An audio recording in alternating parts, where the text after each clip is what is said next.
اگر ایک لائن میں کہا جائے تو یہ حسینی مزاج اور حسینی کردار کا مظاہرہ کیا ہے، جس میں پوری دنیا کو ایسے ظلم اور زیادتی کرنے والی طاقتوں کے خلاف کس طریقے سے حق کی آواز کو بلند کیا جائے اور کیسے کھڑا ہوا جائے۔ آج آیت اللہ خامنئی نے جمعے کے دن اپنی تقریر کے ذریعے اور اپنی نماز میں جو ہے وہ پوری دنیا کو ایک میسج بھیجا۔ حزب اللہ کے چیف سید حسن نصر اللہ کی شہادت کے بعد آج جمعے کے دن ایران کے سپریم لیڈر آیت اللہ خامنئی نے تہران میں نماز پڑھائی۔ دراصل بات کچھ یہ ہے کہ کہا اس طرح جا رہا تھا کہ آیت اللہ خامنئی کو بنکروں میں چھپا دیا گیا ہے جب سے اسرائیل نے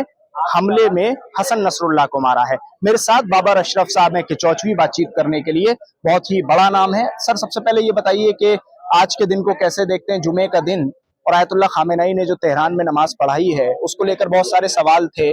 جب سے سید حسن نصر اللہ کی شہادت ہوئی اس کے بعد یہ کہا جا رہا تھا کہ اب ایران ڈر گیا ہے اور ایران جو ہے وہ آیت اللہ خامنئی کو پروٹیکٹ کرنے کے لیے ان کو کسی بنکر میں لے گیا ہے۔ اگر ایک لائن میں کہا جائے تو یہ حسینی مزاج اور حسینی کردار کا مظاہرہ کیا ہے، جس میں پوری دنیا کو ایسے ظلم اور زیادتی کرنے والی طاقتوں کے خلاف کس طریقے سے حق کی آواز کو بلند کیا جائے اور کیسے کھڑا ہوا جائے۔ آج آیت اللہ خامنئی نے جمعے کے دن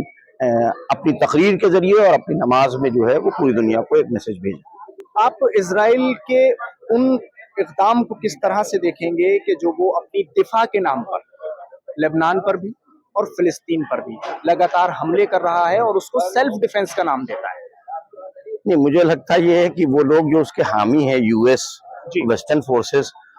وہ بھی اور یورپین کنٹریز، وہ بھی اب اس کو دفاع کے نام نہیں دے رہے ہیں۔ وہ صاف کہہ رہے ہیں کہ they are plunderers, they are war criminals and they have done a crime. اور دنیا میں انسانیت پہ سب سے زیادہ ظلم اور زیادتی ڈھانے والا اگر کوئی ملک ہے تو وہ اسرائیل ہے۔ وہ اس کے تمام حامی اور یورپین ممالک کی اکثریت جو ہے وہ آج اس آواز کو اور اس حق کی آواز کو اپنی جگہ پہ جہاں جہاں وہ ہیں وہ اس آواز کو بلند کر رہے ہیں اور صاف کہہ رہے ہیں کہ اسرائیل کو سے اپنے تعلق کو ختم کیا جائے اور پیس کو فلوٹ کرنے میں، پیس کو اسٹیبلش کرنے میں جو کچھ بھی کیا جا سکتا ہو وہ ان کے ملک کریں۔ کیا ایران ڈرتا ہے؟ نہیں، ایران مجھے لگتا یہ کہ ایران نے انسانیت کی بقا کے لیے جو قدم اٹھایا ہے اور پیس کے اسٹیبلش کے لیے جو قدم اٹھایا ہے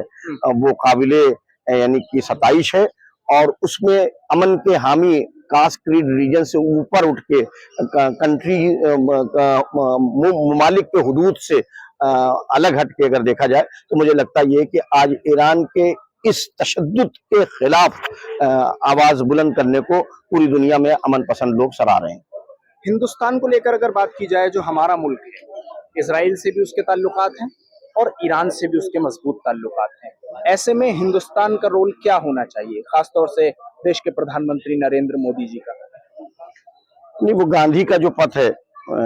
جس میں اہنسا، یعنی کہ جس میں کسی قسم کے ٹیررزم کی جگہ نہیں ہے، کٹرواد کی جگہ نہیں ہے، تو مجھے لگتا یہ ہے کہ اگر اس راستے کو اسٹیبلش کرنا ہو تو جو کہ حکومت ہند کا اسٹینڈ ہے وہ یہ کہ اسرائیل کو اس بربریت کو بند کرنا ہوگا، اور اس جو مانوتا کے خلاف جو اس نے اپنا ایک آندولن چلا رکھا ہے اور جو ایڈمنٹ ہے پوری یعنی کہ انسانیت کو تباہ کرنے کے لیے، اس کے لیے ہندوستان کا رخ بہت صاف ہے کہ جنگ روکی جائے اور ڈائیلاگ کے ذریعے پیس کو اسٹیبلش کرنے کی ساری کوششیں کی جائے، اور ٹو اسٹیٹ سلیوشن کے اوپر